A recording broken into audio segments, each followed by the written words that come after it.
Life happens, and not always the way we expect it to. Every single day we face change, stress, and uncertainty. What if you could learn to thrive no matter what life throws your way?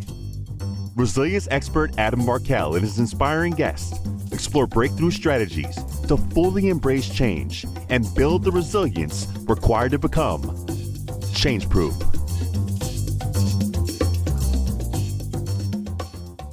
Hey, everybody. Welcome back to another episode. I'm your host, Adam Markell, and I am feeling just wonderful today. Wonderful because I made time for my morning practice today, which I do pretty consistently. I would say almost every day, but not every day do I get a really good chunk of time to not feel rushed through my morning practice. I don't know if you all have any morning routines or rituals. I know a lot of people do. Obviously, part of our show is talking about resilience, and my own beat on resilience is that it's about recovery, not about endurance. And the greatest form of recovery that I know of personally is morning ritual, spiritual practice. Some people pray, some people meditate, whatever it is that you do, maybe just sit in stillness. I frankly love to pray. Prayer is just, could be anything really. For me this morning, it was just simply gratitude, just feeling grateful. And I'm so happy that the guest that I have on the show today, just before we were getting ready to record, that's kind of what he said, that he was just feeling filled with gratitude. So I knew we were immediately kindred spirits, as they say, simpatico. And so I'll say read a little bit about this gentleman, and then we're going to dive right in.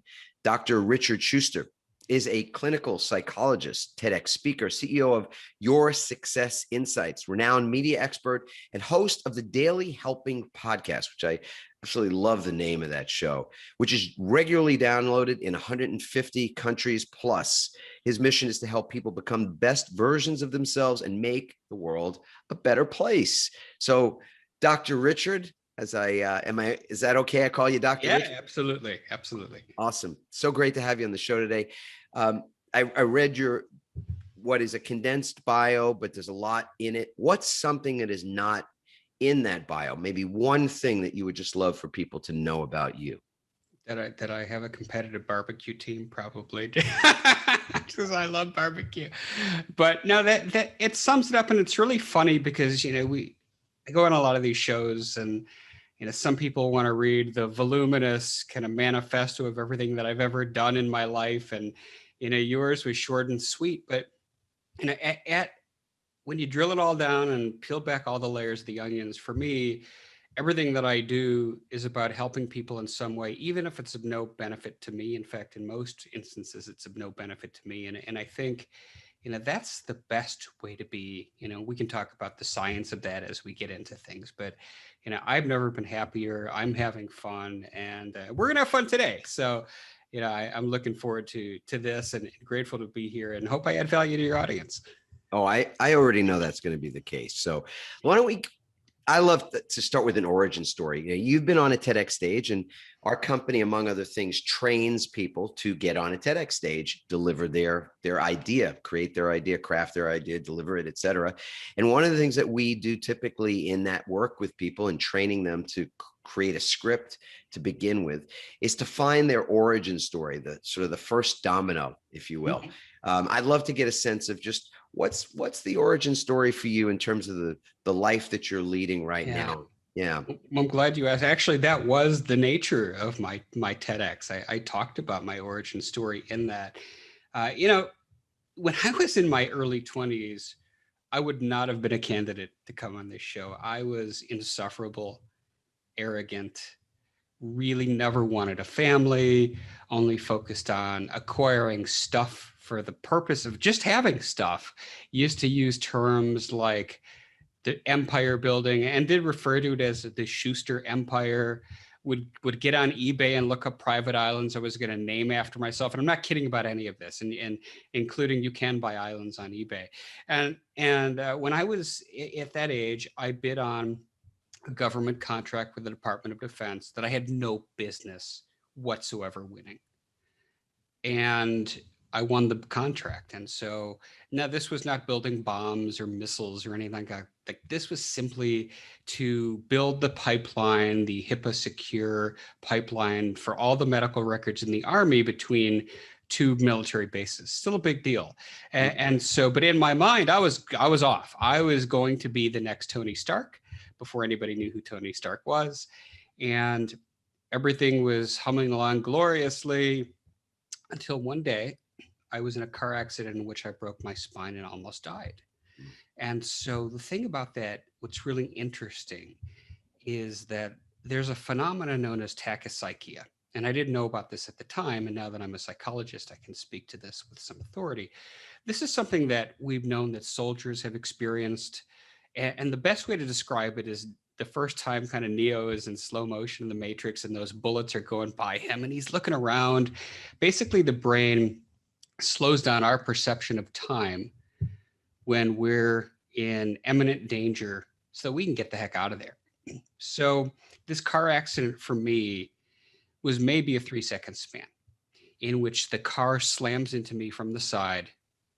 I'm sent spiraling into oncoming traffic. My airbag's already gone off. And then I crash into a telephone pole. So we're talking literally maybe, if even 3 seconds. In that time, it was literally like Neo in that Matrix moment. I could see the center console slowly crushing into my ribs like it was an empty can of Coke. I could see my shattered windshield, little bits of the glass floating in the air, the sunlight reflecting off of it. And it's all very surreal. And the thought that I had to myself was not one of, oh, dear God, please let me live. And if you do, I promise I'm going to be a good person for the rest of my life. It wasn't like that, Adam. I was dead.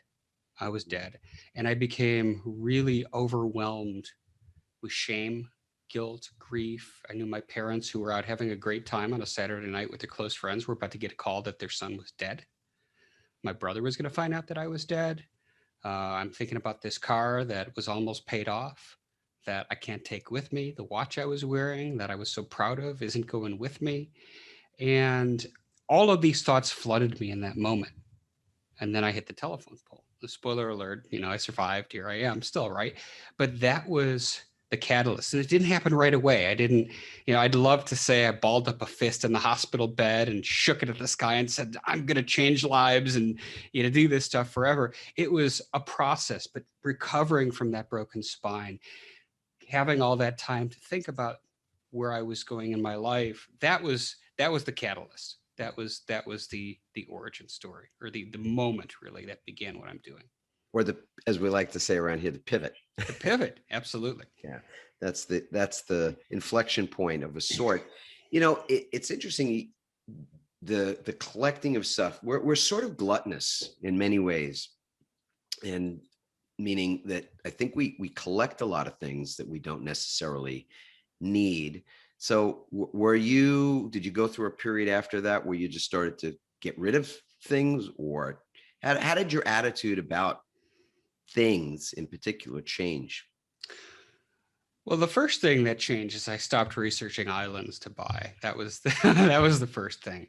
I didn't go through this necessarily purging of stuff, but I looked at things very differently. And I thought about, what did I really need?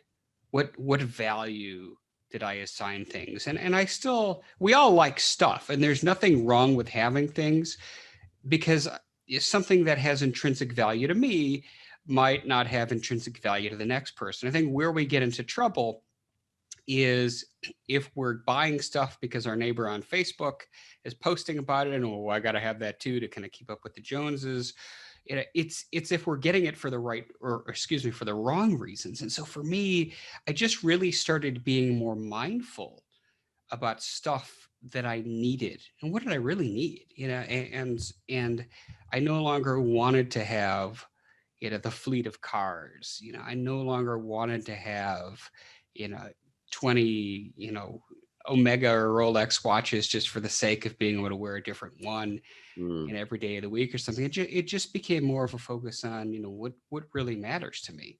And, as I went through this journey, more and more, it was the people in my life, and more it was finding finding, and I did so accidentally, but finding that thing that really kind of brings me joy and fulfillment, because it wasn't the work that I was doing. I actually went back to the work after I recovered, and I was So were you a miserable. psychologist before this No, happened? never, never, never. So Ah, I was a partner in an IT consulting firm.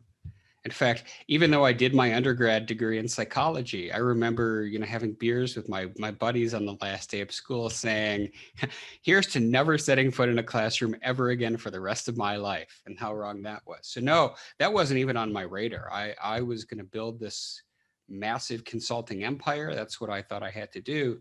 And so, I went back to the work, but everything just was kind of like this achromatic shade of gray. I just, I thought it would be the money, right? And it wasn't. I was just more unhappy day by day, to the point where I just eventually walked away. I quit with no idea what I was going to do. And that was the most terrifying moment of my life.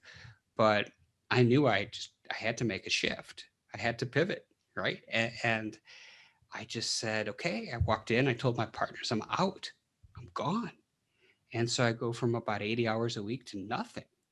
And it was scary. I was sitting in my place for months alone, and I was wallowing in regret. I shouldn't have done this. I shouldn't have started that business. I shouldn't have gotten that contract. All the while, there's people in my ear, right? Because everybody, when you do something that's unexpected, I'm going to start a business, or I want to go on American Idol, whatever it is. Like, when we tell people we're going to do that, you're going to have people in your ear. And a lot of times those people in your ear, and they don't even necessarily do this out of, malice. It's just, when you buck the trend, when you do something unconventional, people like conventional, right? So as soon as that was over, well, immediately. they like safety for That's one thing. right. And so one's telling me, "Oh, go be a financial planner.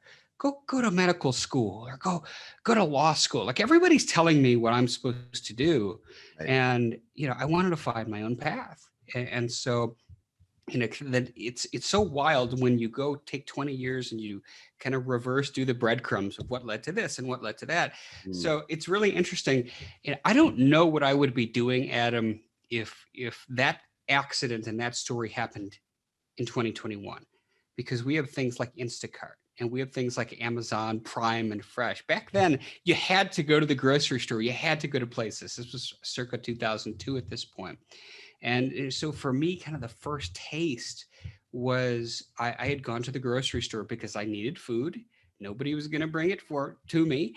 And I overheard these two women talking about their teenage daughters on MySpace, and they were a little freaked out. And, one's making inappropriate gestures, and the other one was in a bikini and taking these pictures. And this is pre-cell phone, but MySpace was the thing. And I'm not typically the person who goes and interrupts other people's conversations, but in this moment I did. And Mm. I just, because, that's the world I was in, right? Network and technology and security. And I said, okay, these are some things you need to think about to keep your kids safe online. Sorry to interrupt, but, just, I overheard you. And their eyes got huge, like, I didn't mean to freak them out, but I did. And one of them was the school's PTA president, and said, will you come talk at our school? I did. And it was weird because there was no agenda, right? I wasn't up there trying to sell anything. Like, this was simply me helping other people with the knowledge and skills that I had acquired doing my IT stuff. And that was really the first inkling of this little kind of light glowing in my heart that, hey, maybe I'm onto something here, right? And so there was a guy in the audience who was actually on that city's cybercrime unit. And he said, hey, you're a really good speaker, and you can say things as a civilian that we can't in law enforcement. Would you team up with us? Well, now I've got a speaking circuit, right? Like, how did this happen? And I'm talking to schools, and I'm educating parents. And at one of these, a guidance counselor came up to me and said, hey, we're really desperate for male mentors. We have a lot of female mentors, but no male mentors, which I'd never done anything like that before. And I said, okay, I'll try it. And they gave me a kid who was in the 7th grade. parents had split and he was acting out. And I'm not so arrogant to say I'm the reason why he changed, but I was certainly a part of that change process. Mm. And that was just another little, oh, well, that's really exciting. And that feels really good to me. I wonder if I can make a career out of that. And so, and so I went and got my master's in social work first. That was my first master's. And I worked with families that had been, it's right when Hurricane Katrina happened when I was in school, and where I was living, there was a lot of influx of evacuees from New Orleans. So I worked a lot with Katrina families. That was really, really powerful, and just continued on and got my doctorate in clinical psychology, subspecialized in forensic and neuropsychology. And that's really like, that was the thing, right? And so whenever you go through something like that, you put this really ambitious goal, you put it up on the wall and you're just like, I'm going to be a psychologist, right? It's like this 7-year odyssey, between internships and boards and this, that, and the other. And the funny thing is, now I'm not even doing that work at all, which was another pivot. But, the journey for me to get from being this, insufferable materialistic person to a licensed clinical psychologist was really about, it was this 12-year journey, Yeah. really about 12 years. It's interesting. Before we turned on our, hit the record button on this show, I said to you, we had a almost sort of commonality in where we went to school, because you're a Michigan State grad, right? Yep. You're a Spartan. Absolutely. And I only know about the Spartans because I went out to see the campus and meet the swimming coach back in the day, and I almost became a Spartan. Instead, I became a Minuteman.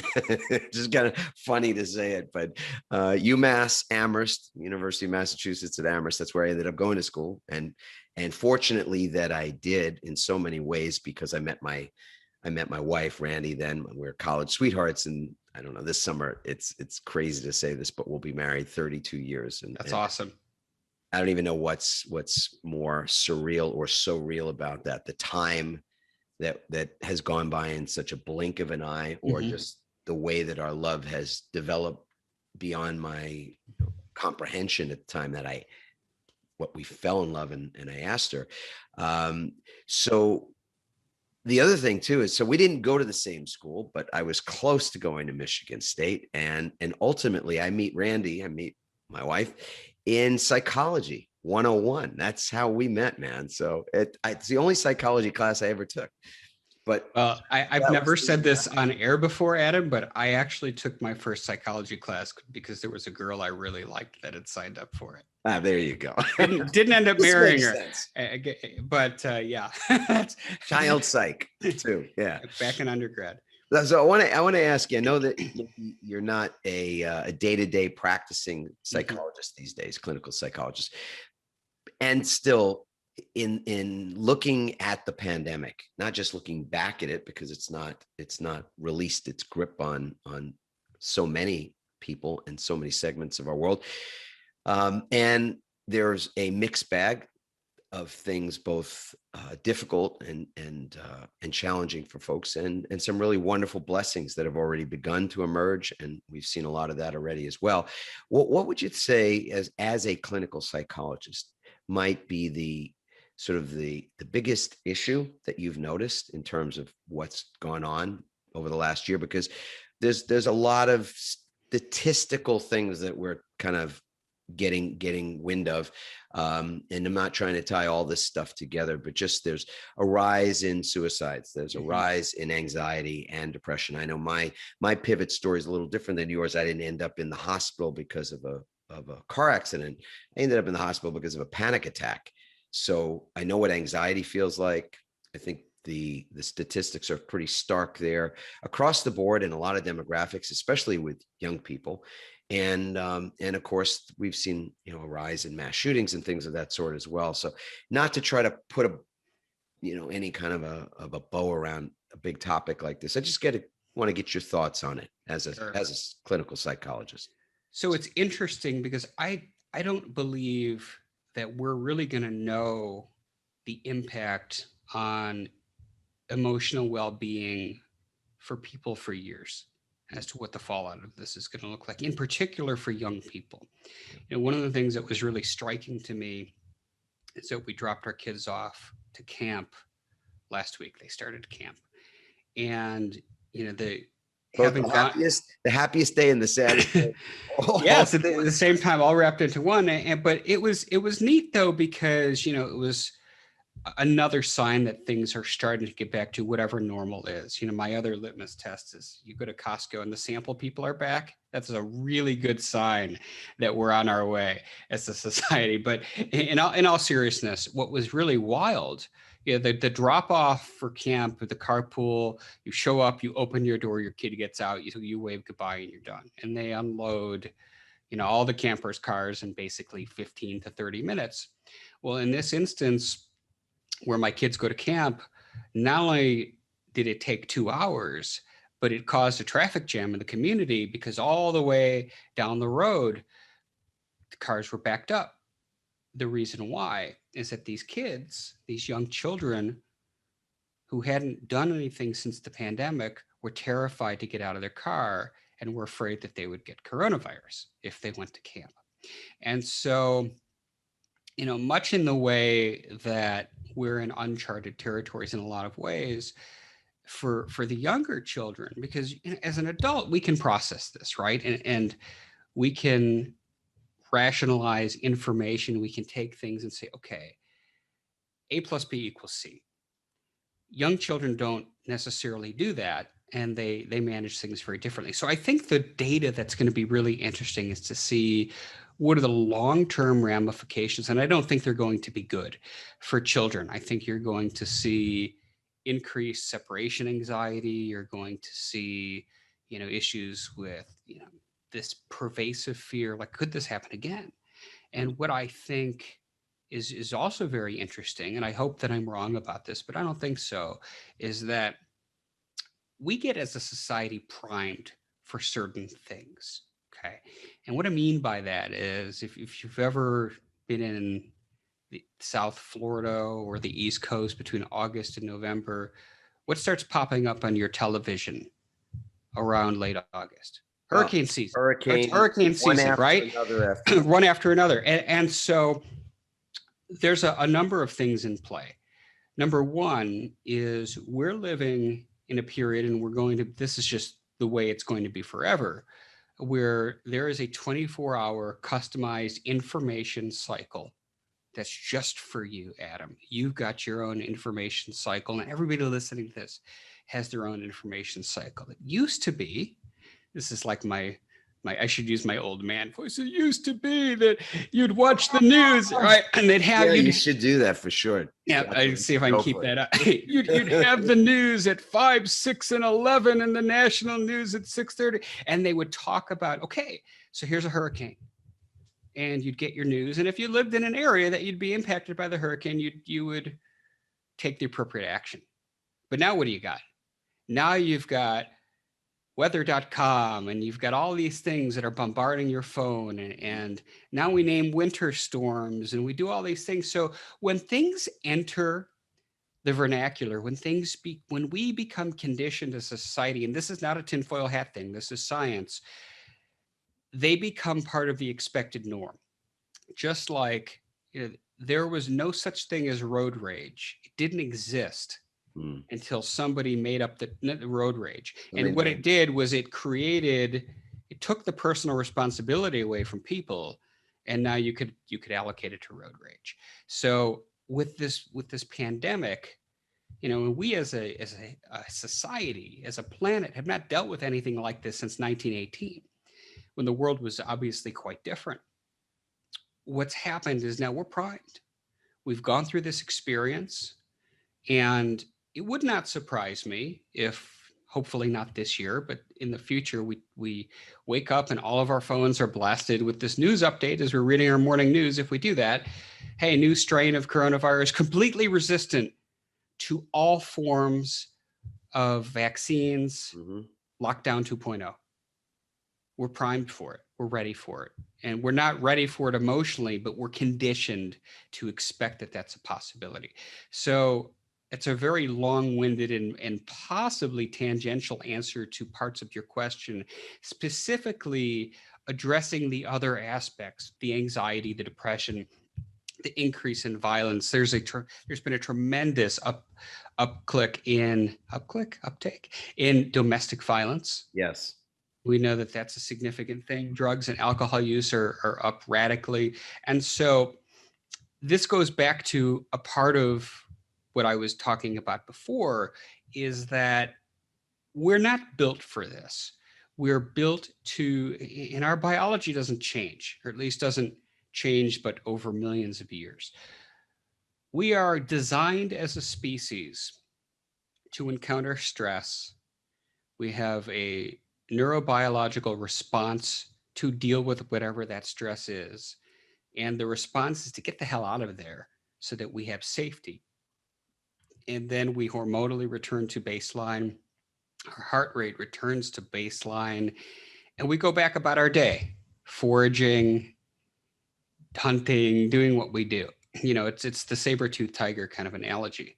What coronavirus is a saber-toothed tiger that's in our house, that everywhere we look, you know, whether we look on TV or on our phones or in our communities, that's all anybody talked about for a year. And understandably, like, you know, this is uncharted territory. It's been that saber-toothed tiger. And so whereas these stress hormones that are supposed to just flood our systems to help us Run. And then get some degree of homeostasis and normalcy, Right. We've been bombarded with that. And so you don't get a break physiologically. The information stream, wherever you're taking that from, is going to be based on this. And it was doom and gloom. I mean, we really didn't know, you know, what were they telling us initially, right?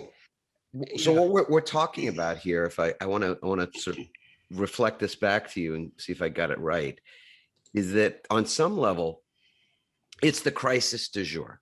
You know, we talked about the fact that that hurricanes are just one part of that crisis du jour, but because of the way we are so connected to news cycle and to curated news cycle or personal news cycle based on algorithms and things we have no control over. Basically, we're being fed a slow drip, like an IV drip, of things that put us that trigger that fight flight. Correct. That trigger cortisol, that trigger other chemicals, so that they're sort of just always trickling or dripping inside of us versus the oh my God, that I didn't see that coming, and we respond in the moment, and then we go back to, as you said, this equilibrium or homeostasis, or somebody might call it something else, but our heart rates return to normal, and we just go about our day. It doesn't seem like we're getting a break from it, as you described, to have the saber-toothed tiger not just a thing that happens every so often and we deal with it. It lives with you. Mm-hmm. We don't really know what the ramifications long-term are. We're seeing short-term things that appear to be aberrational, right? Or at least appear to be, what is it? That you're seeing a trend with greater violence, higher incidence of alcohol and other abuses of drugs, et cetera. And the question is, I don't know that there's any returning to normal. I mean, normal that's like returning to the past, right? We can't return to yesterday. So I'm not sure. I think people want to go back to something we call normal. And I think that in and of itself is another stressor, because normal is not returning any more than yesterday is. Am I wrong about that?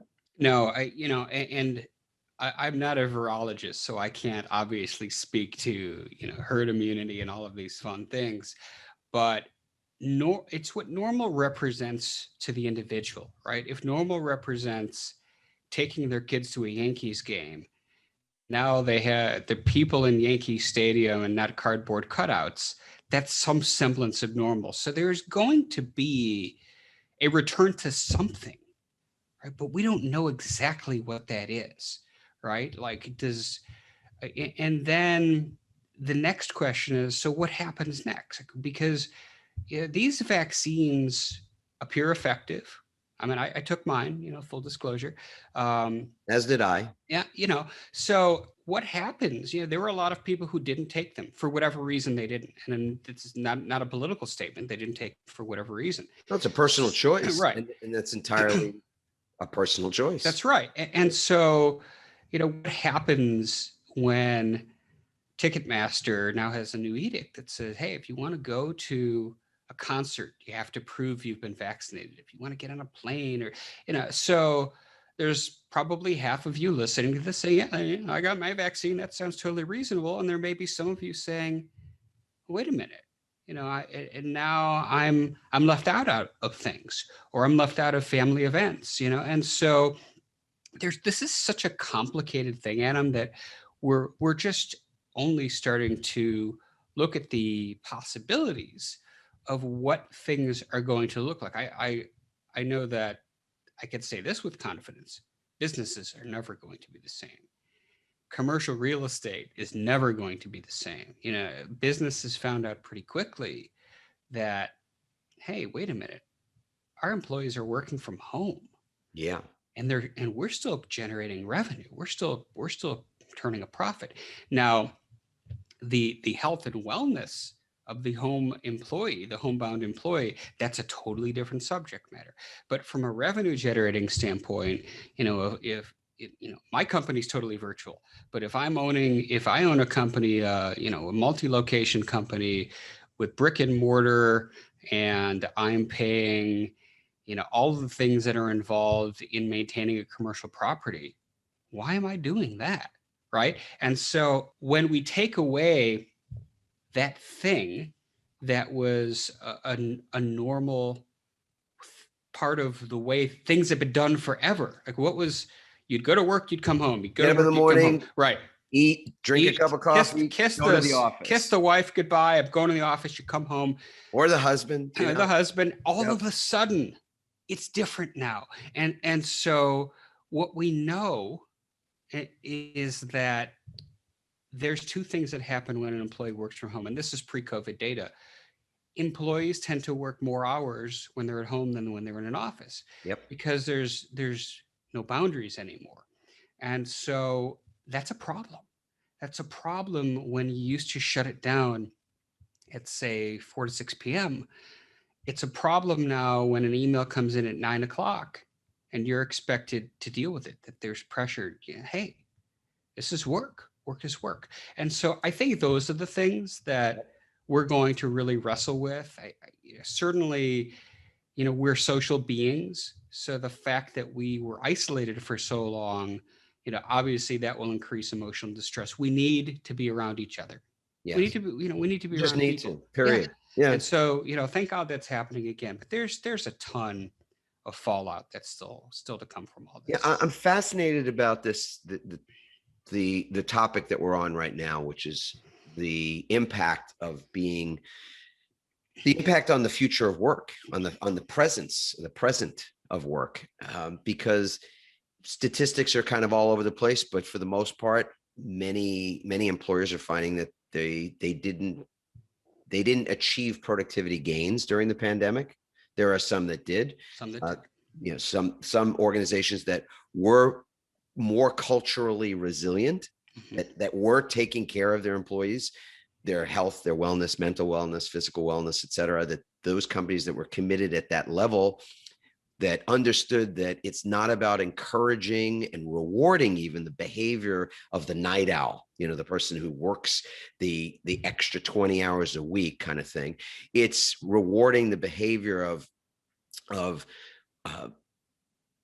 practices and routines that enable a person to go the distance, that enable them to recover as athletes do from the stress of and the exertion of competition, et cetera, so that they can continue to perform at higher and higher levels. Organizations that understood that going into the pandemic fared better during the pandemic. They were the more resilient ones. Yes. But that is a small percentage of organizations globally.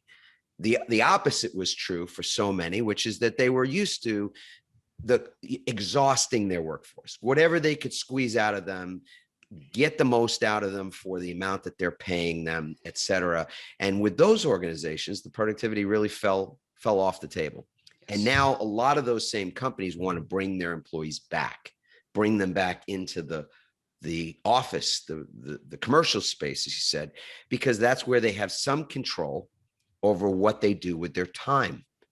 So it feels like there's already tension between, those two, the employer on the one hand that wants to bring that person back or those teams back into the space to collaborate and be creative and produce more.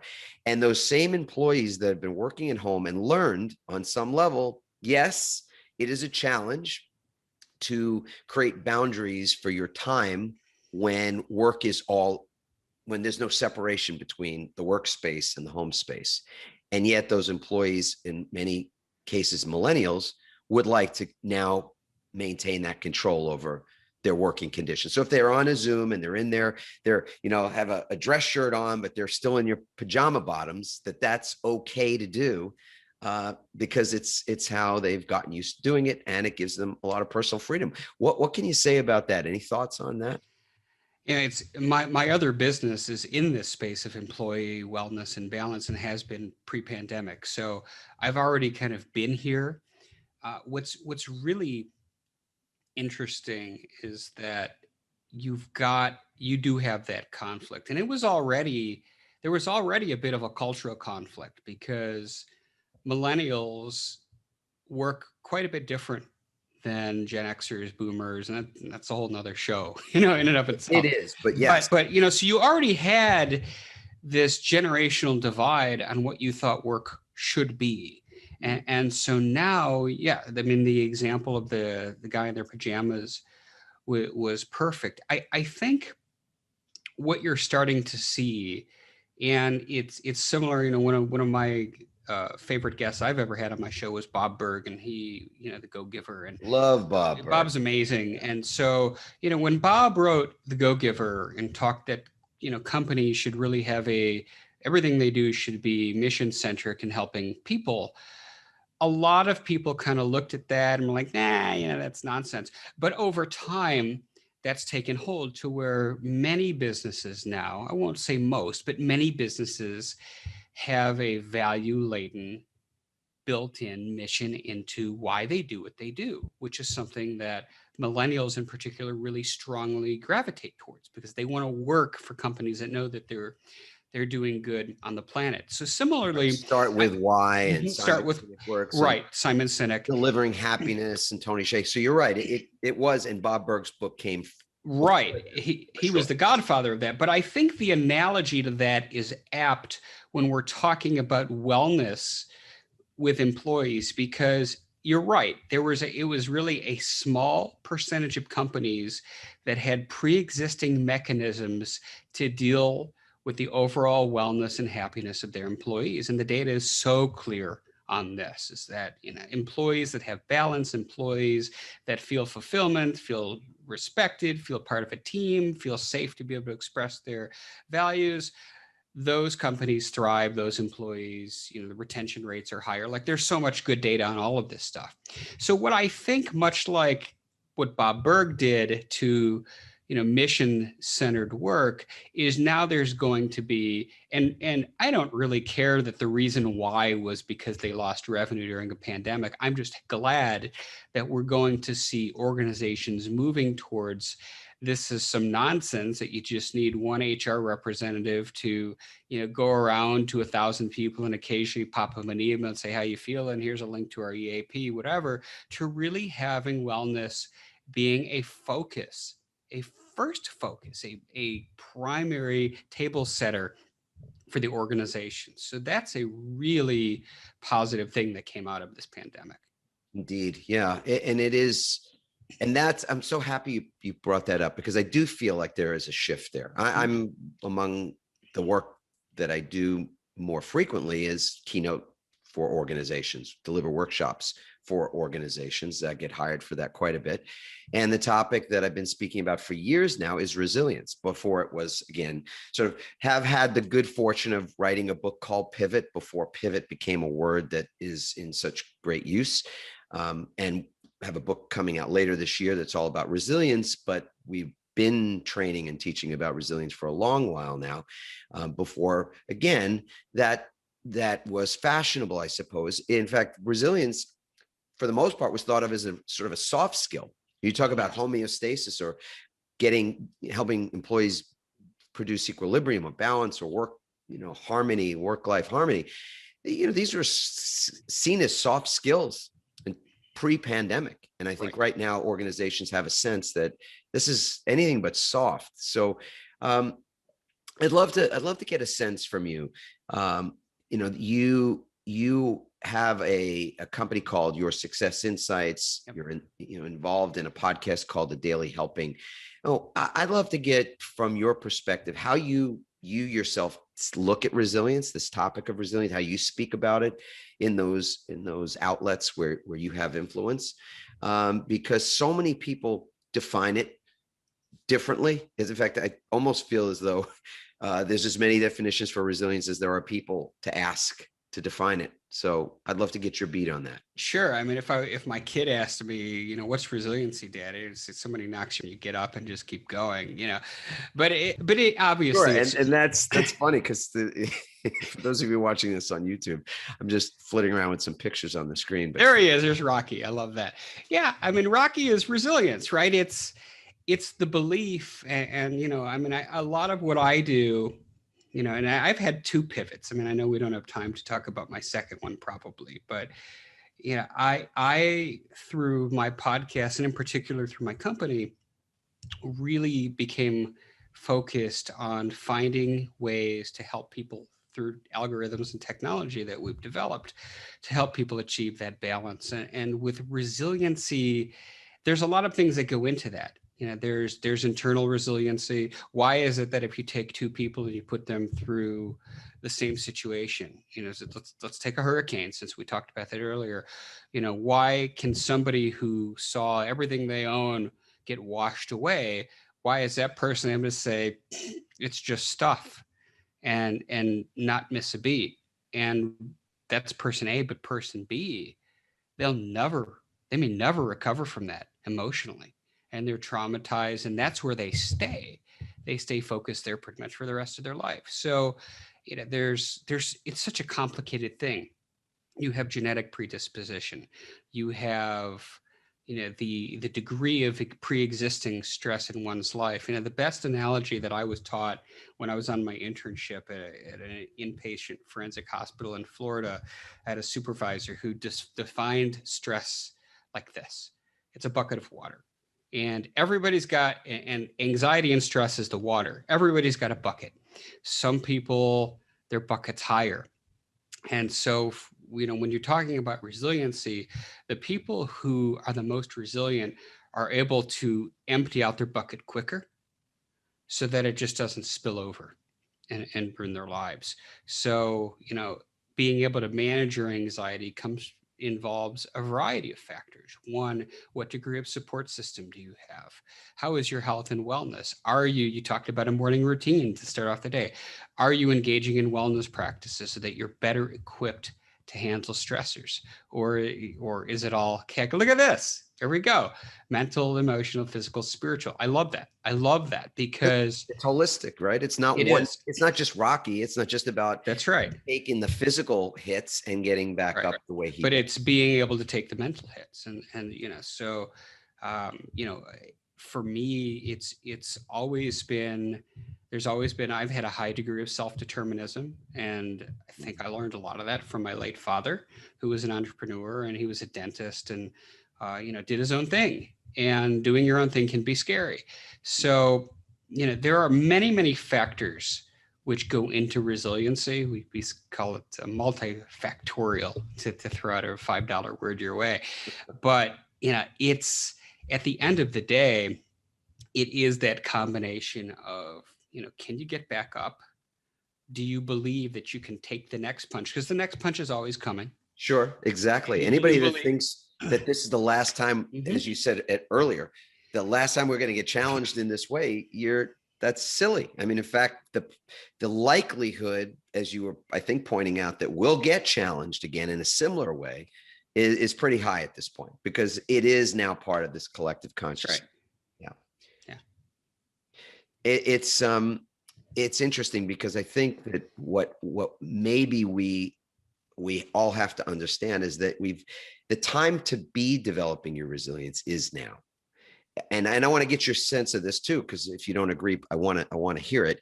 I feel that resilience, while there is epigenetics involved, there's genetics involved, there's all kinds of things that would more predispose a person to be resilient. And even to the point where kids that have had really adverse life experiences early on in their lives are in many ways more resilient if they're still around. And yet it can be learned at any age. There's a way to, and I love the way you just described that. I've never heard that analogy used before, but to be able to empty your bucket regularly so that it doesn't spill over is a pretty interesting thing. How it is that you do that, which leads into the next question I have for you, which is, what do you do to empty your bucket?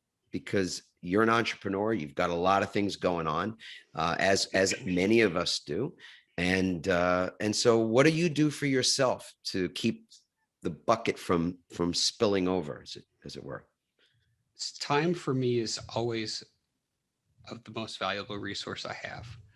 And I build into my schedule personal time. And that might be, hey, I want to try this really wild Korean barbecue restaurant I learned about recipe I learned about online, or I want to watch, some Marvel movies with my kid, whatever it is, spend time with my wife. I build it into my schedule. Hmm. I make sure. And if anybody is listening to this saying, well, that's easy for you to say, Dr. Richard, I'm too busy. BS. Like, we can always find a way. Maybe it's, for 20 minutes in the morning before we start our day. Maybe it's during lunch. We spend 10 minutes to meditate, or whatever it is. There's always a way to build some of those protective factors into our lives that we can utilize so that we're better insulated when things hit the fan. Yeah. Emptying the bucket, as I just want to keep to that visual for myself, because I think, again, we feel somehow that we get more points at work, Mhm. or with people, or in heaven, I don't know where, because we have this capacity to just sort of be busy all the time. And sometimes I'll ask an organization, I'll say, so are your people too busy to think big? Are they too busy, too overwhelmed, too burned out even to think big? Because thinking bigger and broader is what we all have to do at any point in our lives. I mean, that's just the way. We wouldn't, going, back to the start of time, we wouldn't have fire if somebody didn't think bigger and broader. We certainly wouldn't have an automobile or a plane or a moonshot or anything else. So to be able to think and act in accordance with those bigger and broader ideas and even dreams, I think is everything. It's certainly everything in business, but I think it's everything to the human heart. Mhm. We perish if we do not have a big vision. But Well, it's Maslow, right? Like, how, if you don't have basic food and shelter, how do you self-actualize? Right. So if you're always running around like a chicken with your head cut off, where do you have the space to reflect, to plan, to dream? You have to allow yourself that space at an organizational level, or at an individual level. You have to. So true. So I'd love to, just as we are winding some things down here, if there's something that we covered today, or maybe even didn't cover, but that you just would love to, either close an open loop here, or just even put something else in for emphasis. I'd love to get your final thoughts, Dr. Richard. Yeah, if this was a 2 hour show, we probably would have talked about, my second pivot. About a year ago, almost to the day, as I was on top of my game, I had just done my TEDx and signed some big contracts, and life was perfect. I suffered a stroke and almost died. Wow. And I'm not the type of person who you would expect to have a stroke. I don't drink, I don't smoke, I've never done drugs. I've had some friends tell me that's probably why I had my stroke. But in all seriousness, like I ate right, I worked out sometimes twice a day, 7 days a week, I meditated, I did everything, and it still happened. And it's because I was out of balance. I didn't think I was. And the lie that I told myself, and many entrepreneurs do, is that it's not work if you love what you do. If you are working an incredible degree, and your body will tell you, you might not want to listen, but it's so important to have balance. It's so important to take the time to do the things so that that bucket, if not fully empty, because the bucket's never fully empty, but to keep that water level low. And if you do those things, you'll be all right. We'll all be all right. Yeah. It's not stress that kills us, is it? It's the lack of recovery from stress that kills us. And even as I heard somebody say some years ago, it's not stress, it's the way we define stress. How do we see stress? Because our mindset around it, our mental outlook about it, I think has a great deal to do with it as well. I know, for example, today we're going to finish up the show, and I've got some other things going on. We've got a mini TED evening that we're producing tonight with three of our folks that are going to deliver their talks. But in between, I'm going to go. We have this place that we live in a few months of the year, more than a few months now that we're empty nesters, and I'm going to go down to the water, and I'm going to get in the water and swim. I mean, like in the ocean, and I get on Instagram and in places and talk about self-care and doing these things, but it feels on some level like there's a lot of that kind of conversation happening. I always feel a little strange about that too, because there are genuinely people who, if you're working a job right now and it's an hourly wage job, and sometimes it's a minimum hourly wage job, it's like, well, you can't just go to the beach and have a swim. I mean, it's just not possible for a lot of people to do that. And yet, while that might be an ideal of sorts, it's not the only way to take care of yourself. As I said, to me, the most important time of the day is the first 10 minutes when I can sit quietly. And in a great day like today, I got to sit longer than 10 minutes and just be where I'm peaceful and create peace on the inside that permeates everything on the outside for me. With, I can't control whether I get an email that's disturbing or some other piece of news today. There's just no controlling. I mean, I think uncertainty drives us a bit batty, doesn't it, Doctor? It does, yeah. But it's like anything else. Whatever comes at you, you have control as to how you react to it. And I know intuitively that, wait a minute, no, like if somebody robs me, like I'm going to feel this way. I'm going to be upset. We have control over how we react. And most importantly, we have control over how long we allow that thing, whatever it is, be it an email, a hurricane, a pandemic, to impact us. Knowing that is freeing, because if we realize we're in control, then we can really, instead of being impacted outward by outward things, we can turn inward with gratitude, with love, and focus on the good things. Because when we focus on that, I'm sure somebody has said this on your show, you can't be in two states at the same time. You can't be grateful and fearful at the same time. It's physiologically impossible. They're mutually exclusive. That's right. So why not be grateful? Yeah. And so wrapping this up, I'll just say, I love the analogy you provided us. I'm going to continue to come back to it again and again, Dr. Richard, because to me, what you truly do have control over is how you empty that bucket. Because that drip, drip, drip, drip, drip, it's the email here, it's this news, it's that situation, it's what I saw on TV, it's, my blue team or my red team, drip, drip, drip, drip, drip, till the bucket just fills up. And then, again, sometimes it's called the straw that breaks the camel's back, or in this case, it's the bucket that just spills over, because there hasn't been a conscious and concerted effort to empty the bucket, to empty the stress out of the bucket. And that's why it's so vital that no matter what you do for a living or where you are in the world, that your rituals, the routines that you create for yourself to create recovery zones, whether those are 10 minutes to sit quietly, or it's 20 minutes to take a walk, or put your feet up the wall and close your eyes in the middle of the day, or to just go hug somebody, or go volunteer, or go do something that just makes your heart feel good, or whatever it might be. These are small things that clump together collectively help to continue to empty the bucket, so that it's not one thing that after another thing that produces a dis-ease of a sort. Really so appreciate your time today. So appreciate the conversation we just had. I loved it. It was great being here. Absolutely.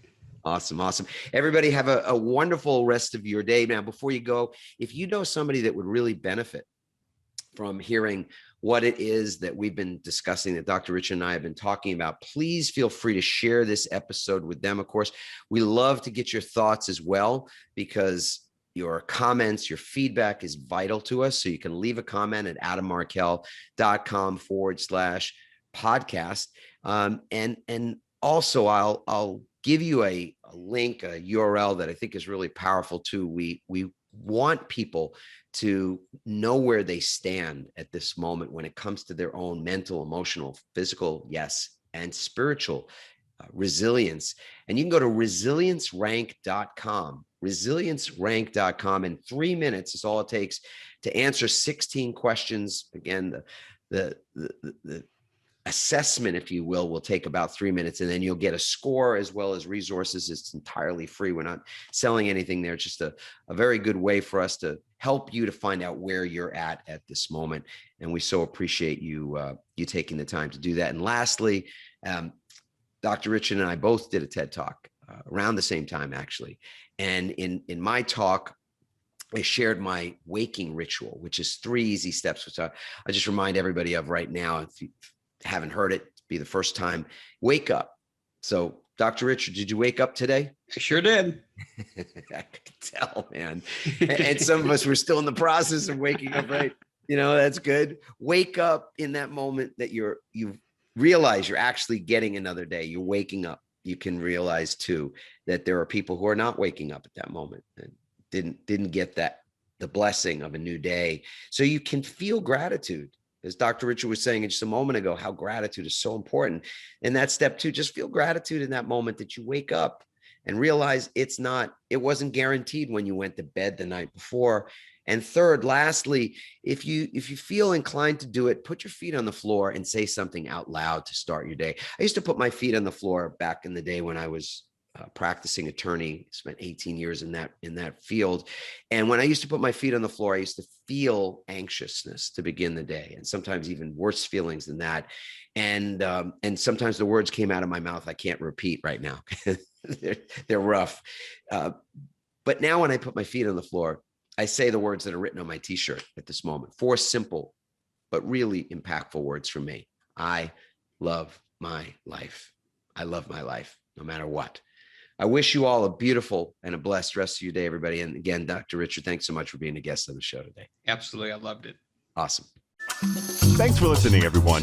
We hope you now have even more tools and greater insights to build resilience and become change-proof. Help us inspire others by sharing this episode and leaving your comments over at adammarkell.com/podcast. For more resilience tips and strategies, including support for building change-proof teams, visit adammarkell.com/become change-proof.